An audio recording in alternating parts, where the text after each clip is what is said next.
So today we're talking about letting go of stories and clearing our mind.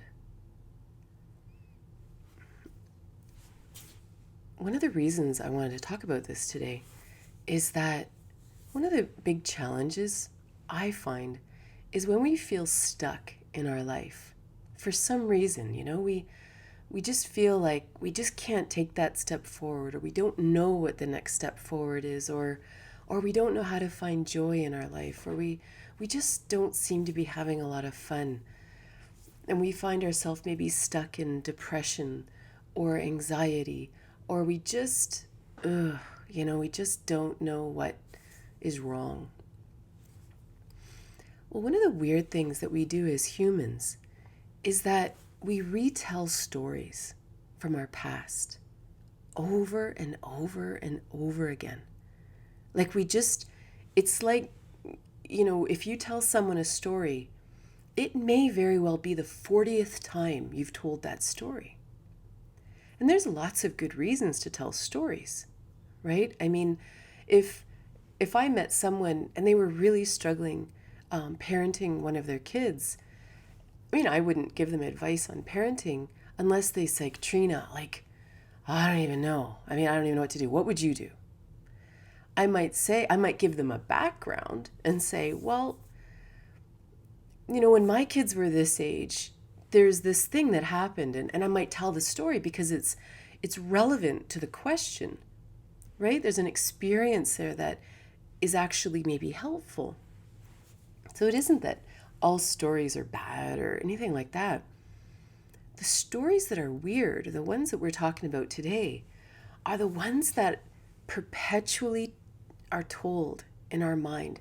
Sometimes we tell them to other people and we repeat them over and over again. It's like if you were to imagine, if you met a brand new person, what would you tell them about you? What's the story? Maybe there's no story. Maybe you're like, hey, how are you doing? You want to go get ice cream? Maybe that's it. Maybe there is no story. But what is the story? And this is interesting. And it could even be a story that you're just going through right now. It may not be I was born in Nantucket and it's not like that. But it's always interesting to ask ourselves, what are the stories that I tend to repeat over and over and over again? And it's interesting because even, we began this conversation talking about, the fact that I'm a little under the weather, Well, it's also interesting sometimes that our stories are connected to our health. Our stories are connected to the pain in our bodies sometimes. Whether or not we get migraines, whether or not we have any kind of chronic illness. We sometimes have to really ask ourselves, how many things in my life are all contributing to these things? And it's not always this way, but there are times, and it's true. Sometimes we don't tell other people the stories as often as we repeat them in our own mind. And I'll watch myself sometimes. I'll be lying in bed and I'll be perfectly happy. And all of a sudden, I will start replaying some scene from my life. It'll just start to replay. And inevitably, it'll be something that's unresolved.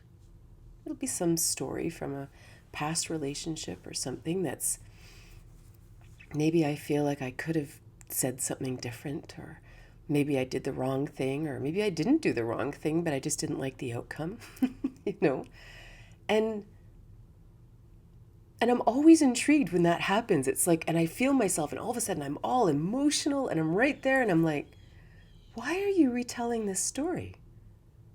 Where did this come from? And, or, somebody walks in the door and they ask, what's going on? I'm like, there's this thing. And suddenly I'm telling this old story. And I'm watching myself thinking, why are you telling this story? Sometimes we tell stories because we want to paint a picture of ourselves to someone. I remember in 2018, I gave away everything I owned and I traveled the world. And I would stay at people's homes who wanted to learn English. Or I would stay, and those were strangers. So these are the ones I would particularly tell these stories that I was really intrigued by. Because at first I was like, hey, and I was just going to be kind of this blank slate, right? But then I realized that I felt like I was being perceived as kind of this, wandering nomad, which I was, who had never accomplished anything or something like that. And my ego took such a hit for that. It was like, oh, I chose to do this. So and next thing you know, I'm giving them my life story. Wow. Well, I was raised in Toronto and I went to university and I had to suddenly give them the stories that made me credible. Like, don't just go thinking I'm some hippie or something. I've been somebody. And I would watch myself telling these stories and I'd think, Katrina, why do you care so much? Why are you so stressed about what this person thinks or doesn't think? Like, and it was a real lesson for me that one, just because I went to university doesn't mean anything. Like, why would I tell someone that? Because I want you to think I'm smart? Because I want you to think I'm what? Like, why would I include that little piece of information unless it was relevant, unless we happen to be talking about calculus or something? Like, why would I include that? Why do I include, and I've been a business, like, why would I include these details? And it was a real interesting experience to kind of go in and ask myself, wow, what an interesting story you've chosen to tell all these people, because I want to paint myself in a very specific light. So in many ways, I actually was trying to control their perception of me, right? That's what I was really doing. I wanted to change what they were thinking of me.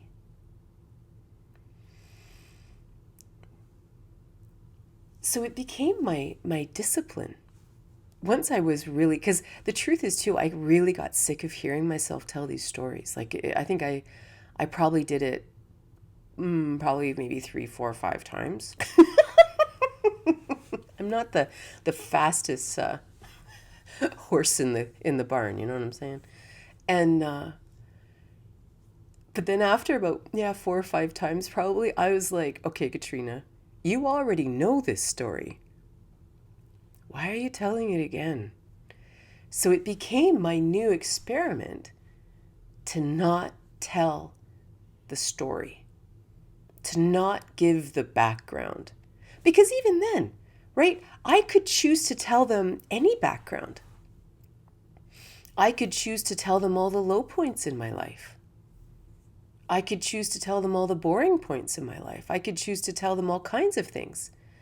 But I'm specifically telling them very specific things.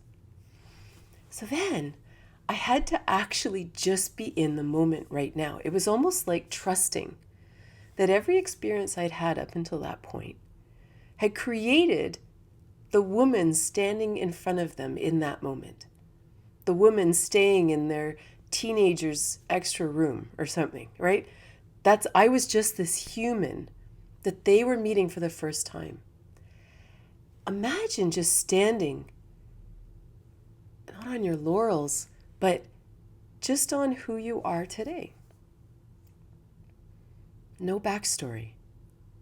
Because it's almost like there's probably a million stories that I don't tell because they're already integrated into who I am. They've changed me. They've altered me. I'm living it. You know, it's sort of that Gandhi said something like, let your message be your life, or something like that. Well, if I have to tell you something so that you know something about me, then I'm not living it. Right? Then suddenly my actions, my presence won't be enough for you to know this already. you know?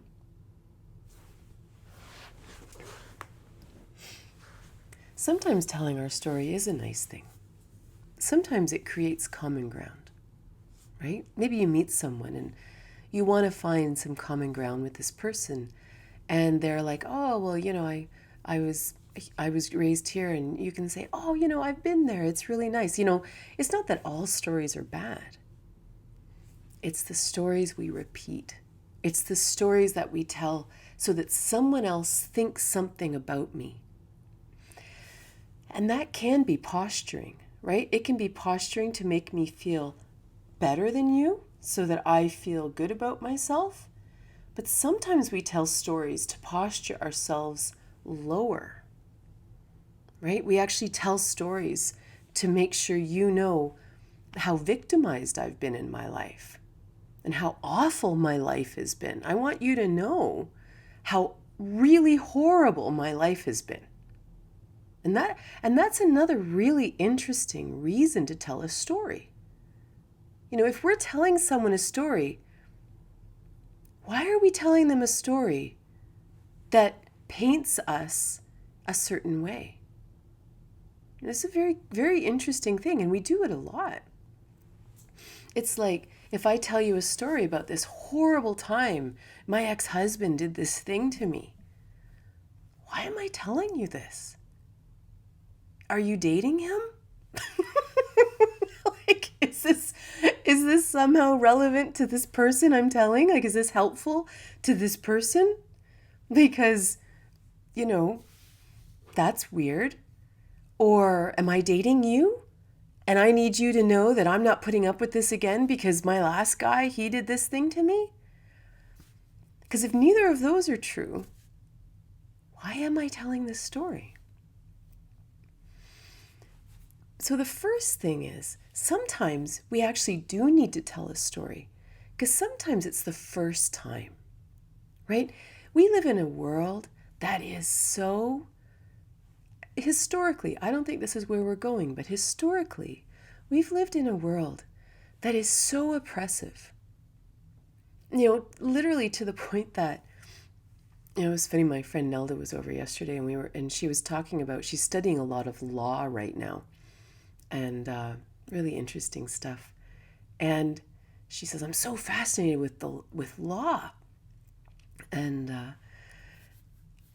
I said, well, it would be really interesting to me.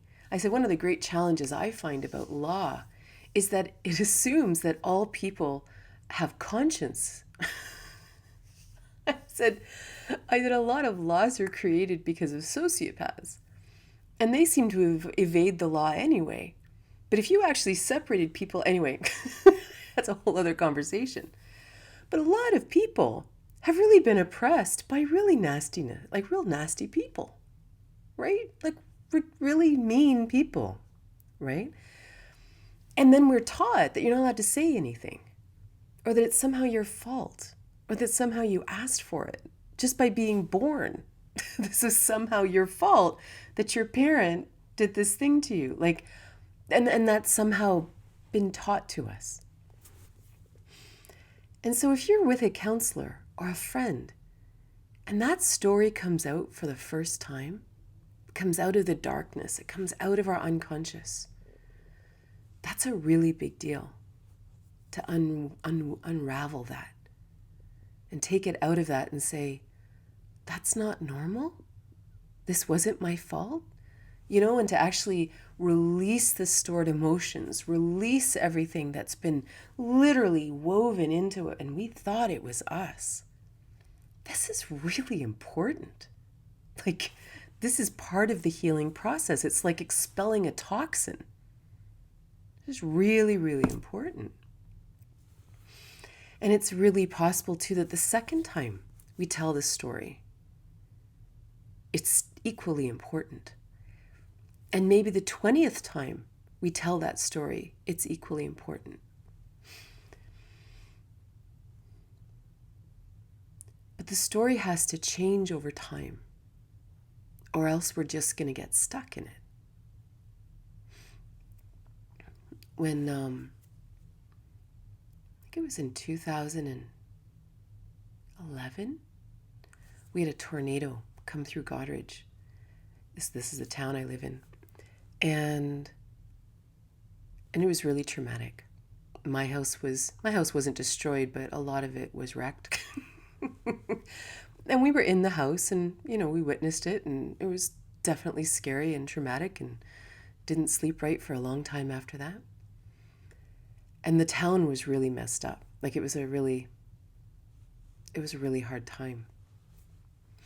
So we had a man come up from the States, actually, who was a psychologist that specialized in trauma.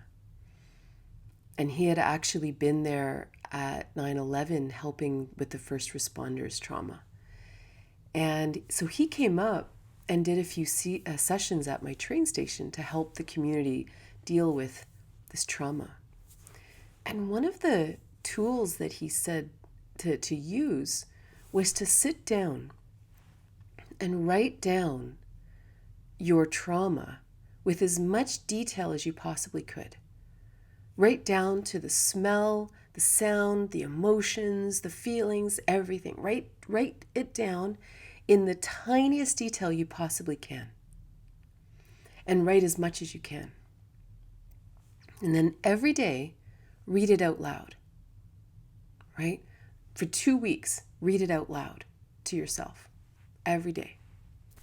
He says, and then after 2 weeks, sit down and rewrite the story with as much detail as you can muster. And he said, inevitably, you'll actually write it with less detail, because it's almost like we've witnessed our soul. We've witnessed the experience. We've allowed it to be true. We've allowed it to happen. We've honored it.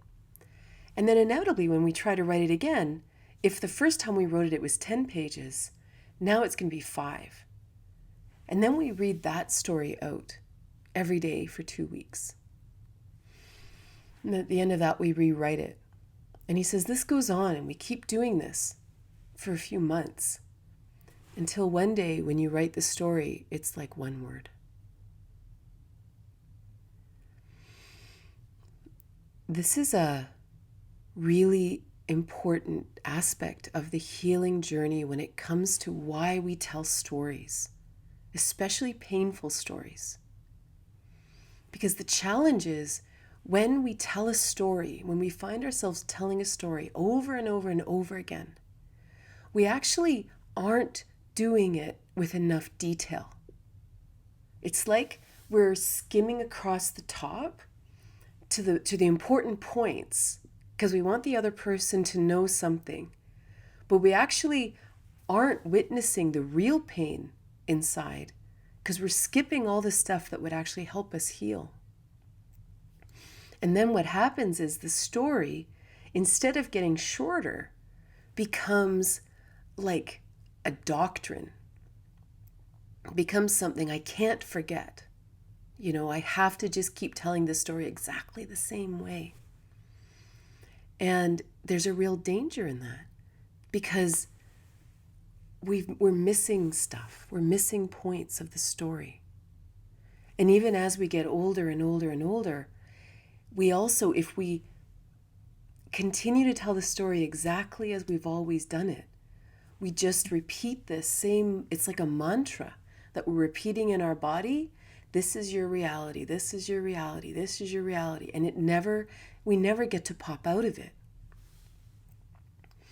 So it's a really interesting thing if we have a story that we are telling a lot, then all we need to do, it's not a negative thing. It's just something to look at and say, okay, then I'm going to try telling the story differently. Whatever we do, we can retell the story fully conscious that we're telling the story in order to heal, in order to continue processing it, right? If we tell the story because we're going to hold on to this till death, because this person's going to pay for what, you know what I mean? If that's what we're doing, then our intention isn't to heal. Our intention is just to hold on to the story. But if our intention is to heal and sort it all out, then first we just have to be aware that we're telling this story again. And we go, oh, it's interesting. We're telling this story. So then imagine just trying to tell it differently. just maybe try telling it from another person's perspective. Try telling it from another character in the story's perspective. Try going deeper into your own experience based on how old you were or when it happened. Somehow we need to jump out of the loop, right? I talk about David Bowie a lot. David Bowie is a quantum physicist, once friends with Einstein, Oppenheimer, all these kind of guys. And he was really interesting because he was also really interested in human consciousness and the depression and poverty struggles in the world. And one of the things that he worked a lot, he was good friends with Krishnamurti, so they talked a lot about consciousness and the connection between quantum physics and consciousness, and really interesting friendship. But he used to say that he also played with language. So if English isn't your first language, some of the things I'm going to say isn't actually good English.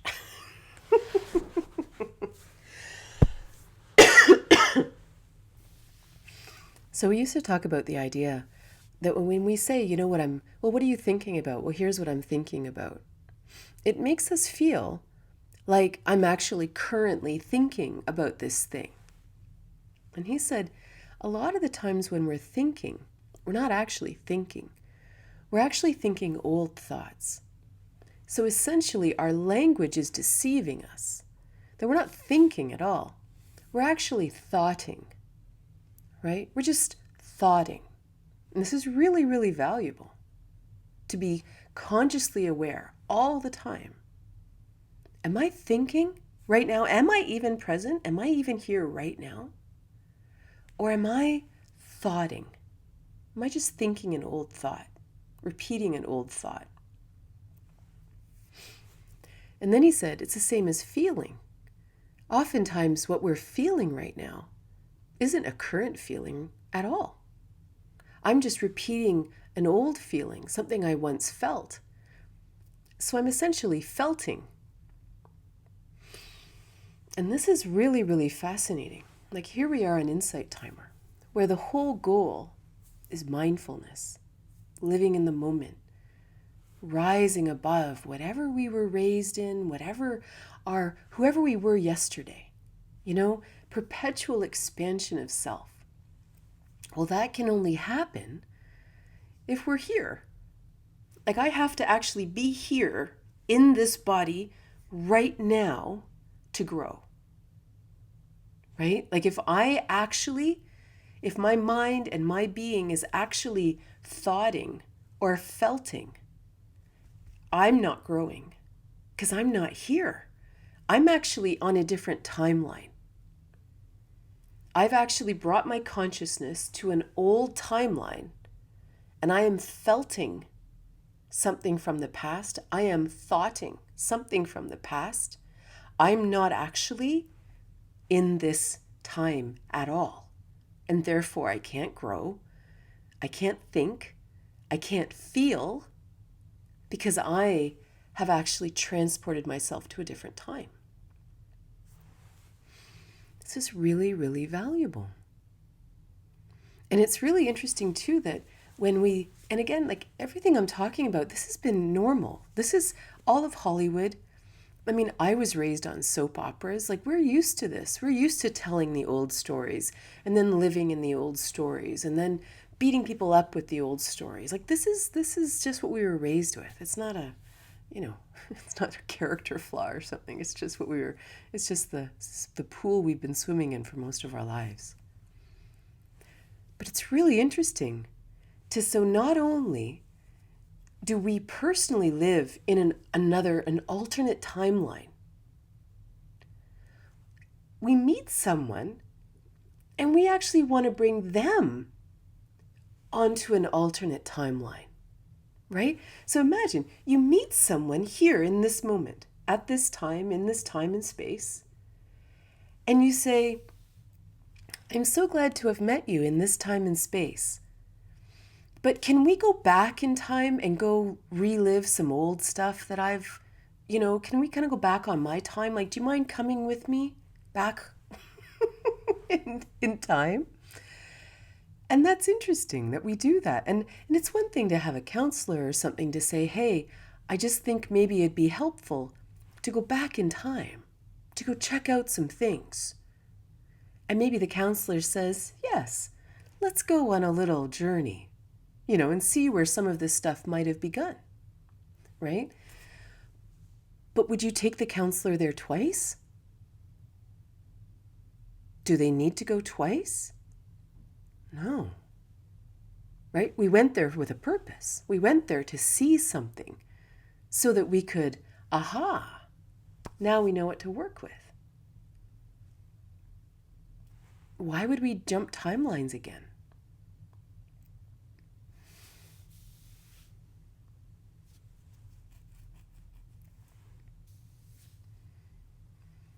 So then if we pump, the joys when my eyes happen to hit the chat and then it just makes up words. So if we jump into this moment instead, and we imagine that we're not going to thought and we're not going to felt,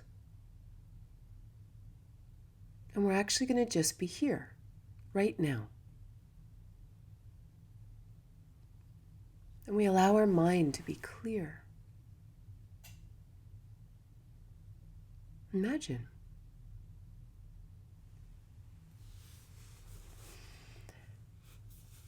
This is actually the scary place, is the clear mind. And one of the big challenges with the clear mind is we don't actually know what to do with it. We only know how to talk about old drama.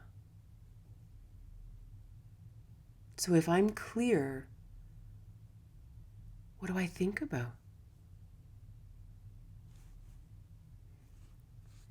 We aren't used to a creation space.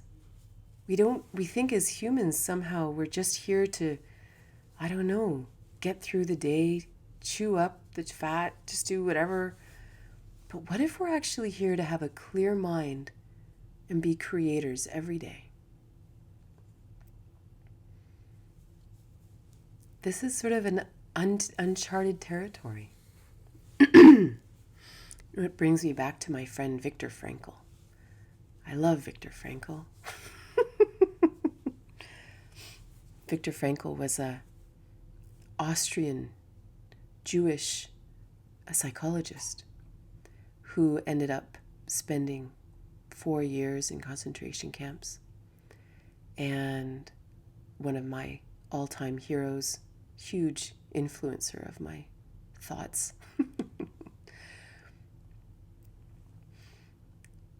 And in the land of someone who could tell stories. This man lived in Dachau and Auschwitz. Plus, those weren't the only camps he lived in, right? And he watched people retell the stories over and over and over again. And this is the challenge too, right? Sometimes you aren't going to find resolution. Like the only truth is you were the victim of sociopaths. That's it. Doesn't matter. It doesn't matter how many times you tell the story. It doesn't matter how many times we ask why. It doesn't matter. We just stay in this endless loop that we can never get out of.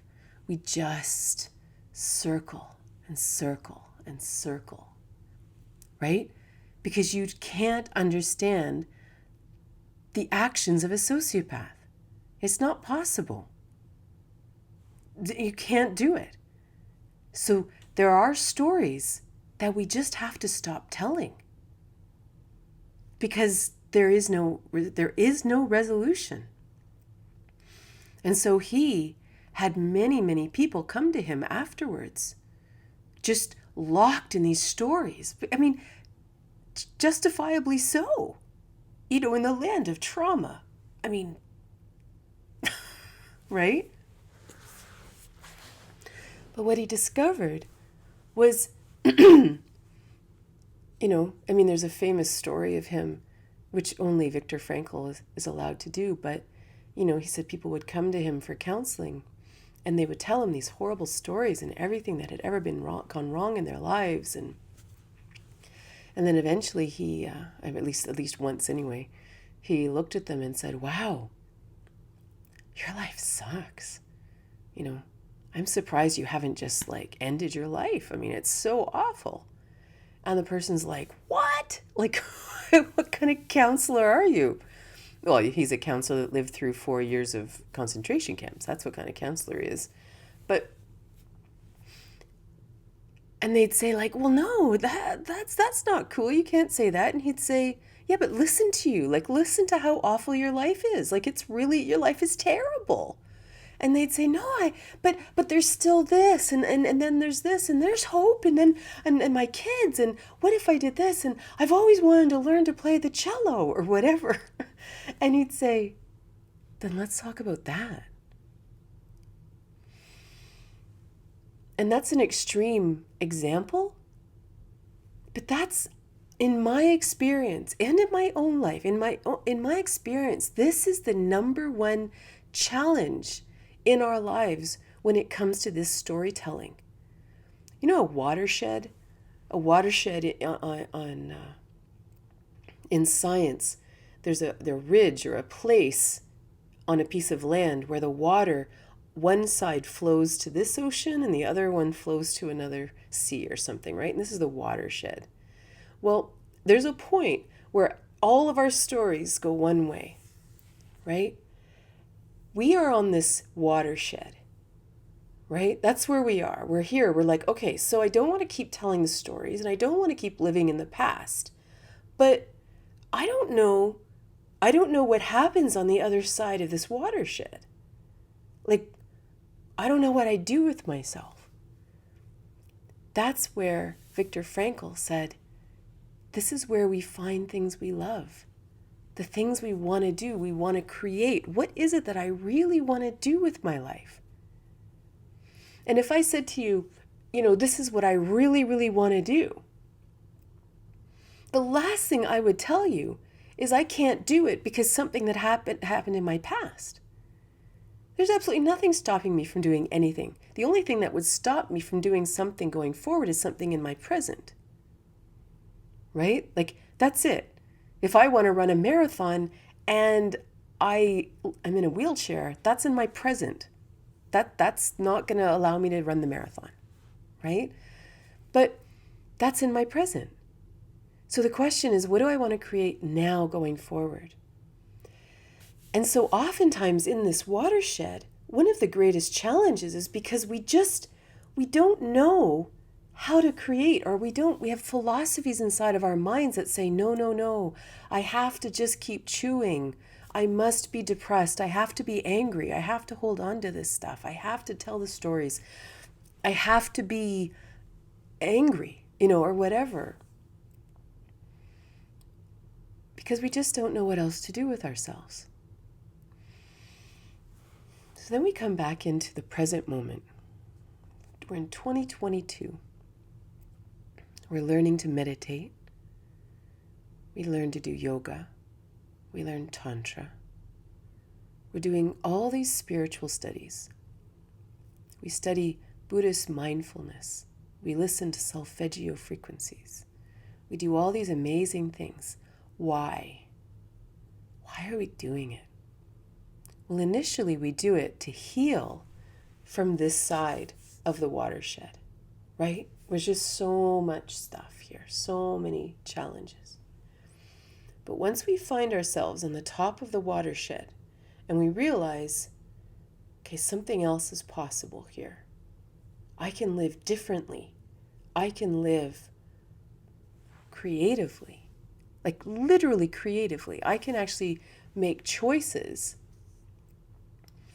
I can write new stories. I can write new stories with my friends. There is a time of silence, right? There is a time of stillness. And we just have to stay there until all those old programs disappear. Like there's almost a patience and a discipline that says, no, I'm staying here now. And we're not bypassing healing or anything like that. We've realized, okay, we're going to let those stories go now. And I'm going to start creating in my life. But we have to stay still. And then what happens in the stillness? So this is the whole thing. Like, we're used to the chaos, right? We're used to the drama. We're used to all the emotional juice. We're used to that. We think this is living. We think this is what makes my heart pound. It makes me excited. It makes me angry. It makes me passionate, right? What happens in the stillness is an entirely different experience. It's an entirely different way of living. It's when you sit there, it's almost like the difference between being at a concert, and I love concerts, but just as for an example, and that like, that big excitement of being at a concert, and sitting at the beach and hearing the water flowing in, feeling the sun on your face. It's an entirely different kind of bliss. And you sit in that quiet. And if you can sit there long enough, an idea comes. And you think, oh, that'd be fun. But it's not necessarily like emotionally charged and all full of drama. And it's almost to the point that we may not believe that that's the answer. Because it doesn't have a good story.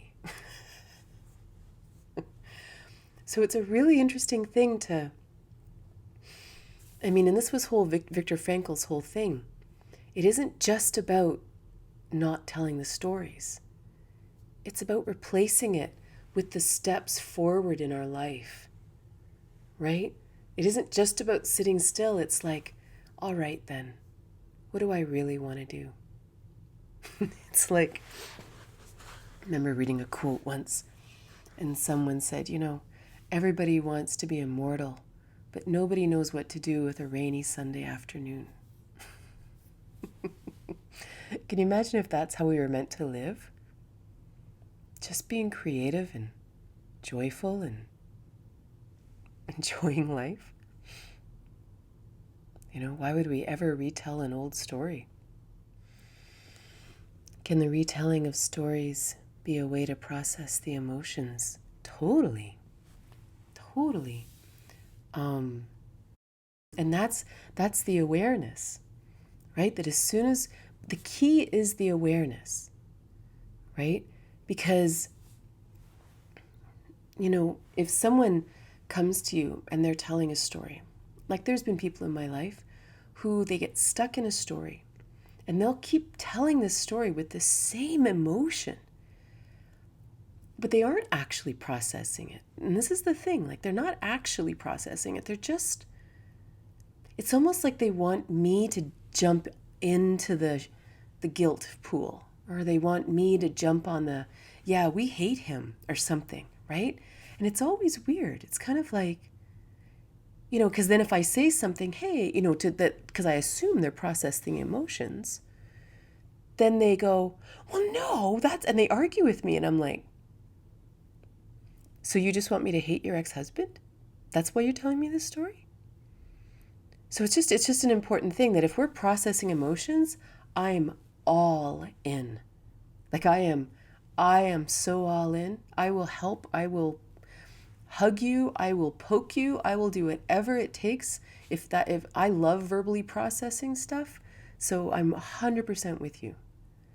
But if you're just telling an emotional story to make me take sides or to make me feel sorry for you or make me like that's just you're manipulating me. You're asking me to come out of my happy space and come into your angry story. And I won't do that. Everybody's allowed a story. I've got piles of stories.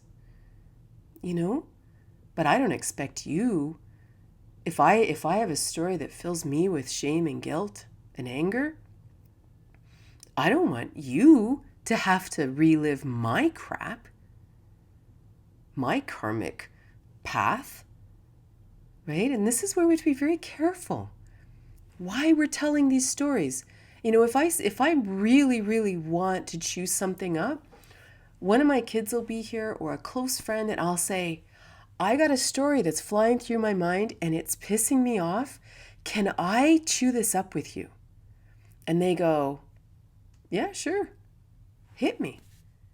And they'll just let me go, and they'll go, but I've opened it up. I've said, feel free to contribute because I don't want to stay here. And you know what I mean? So we just have to be really, really clear. We just have to be really clear that, am I processing this emotion, or am I asking you to dive into the hole with me? You know? I'd like to hear more about the clear mind, how to stay in it and not get thrown out with everything that life throws at us.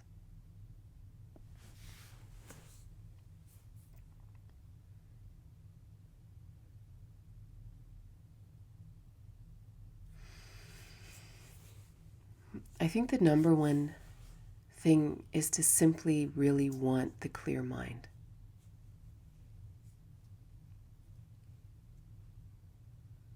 And then use every tool we have to practice. That it really is a practice, like it's an entirely different state of being. And the reason I say this is that sometimes even when we clear our mind, we realize that I don't want a clear mind. I actually want to be angry right now. I want to be frustrated right now. And then we look at that. Then what am I mad about? What can I do about it? And then we have to do something about it, right? But sometimes we deceive ourselves. We say to ourselves, I really want to have a clear mind.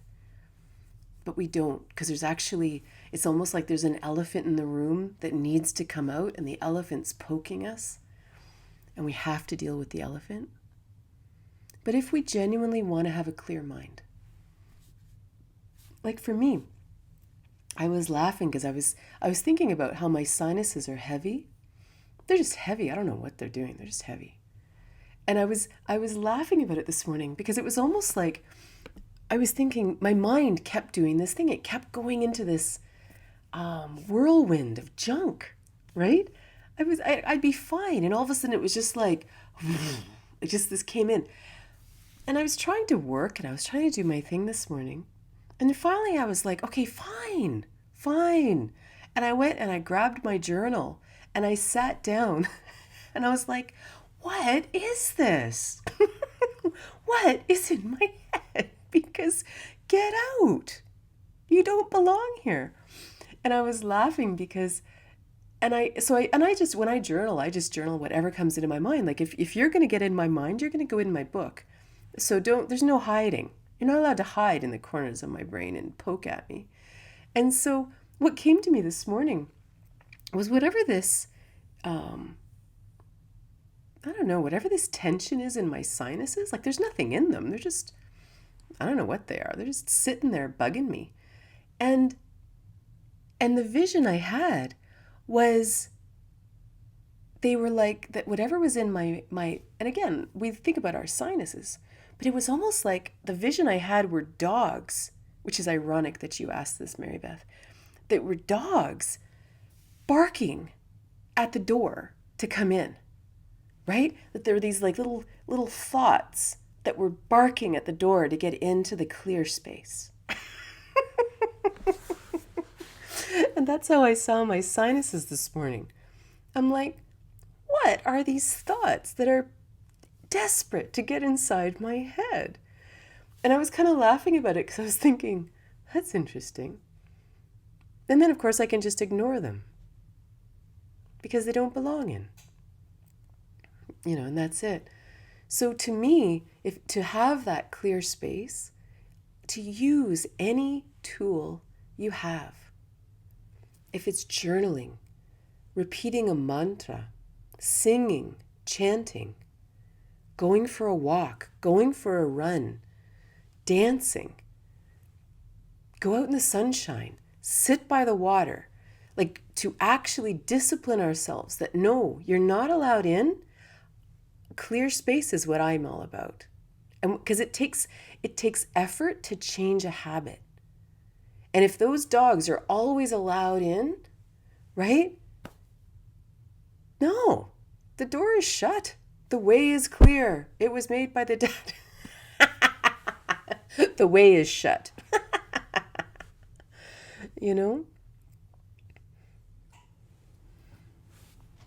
So thank you so much for being here.